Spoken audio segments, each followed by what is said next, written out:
Alors que ces dernières années auront vu Cugno faire divers voyages entre le CFA2 et ADH, c'est bel et bien dans l'objectif de préserver leur place dans l'élite régionale que les joueurs cugnalais faisaient réception du Toulouse Saint-Jean. Mais malgré l'importance de cette confrontation, les joueurs locaux se faisaient très rapidement surprendre par le crochet suivi d'une frappe plat du pied de Benjamin Monteau.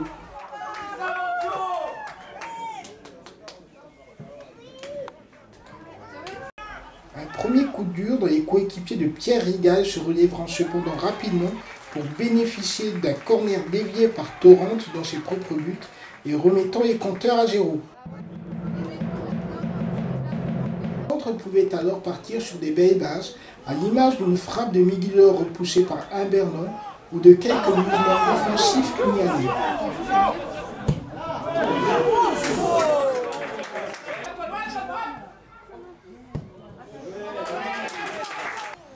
Il s'en faudra d'ailleurs d'un poteau pour sauver Fenech sur une tête d'Alagé, mais sur la continuité de l'action, Serginho Ouatsuk échappait pour la première fois à la défense centrale pour glisser le ballon sous un Bernon.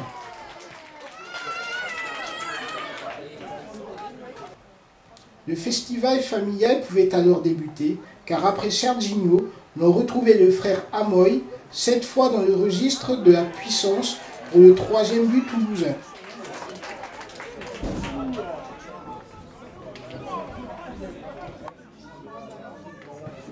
Le break venait ainsi d'être réalisé, puis l'écart encore creusé par une contre-attaque une nouvelle fois menée par Monteau, lequel était passeur décisif du doublé de Serginho.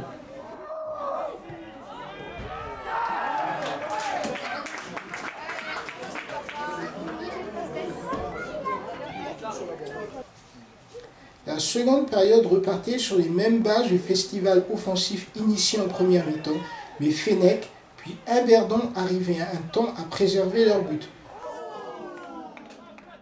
Du moins jusqu'à l'heure de jeu, et cette frappe soudaine d'Amoy Ouatsuk en clôture du score.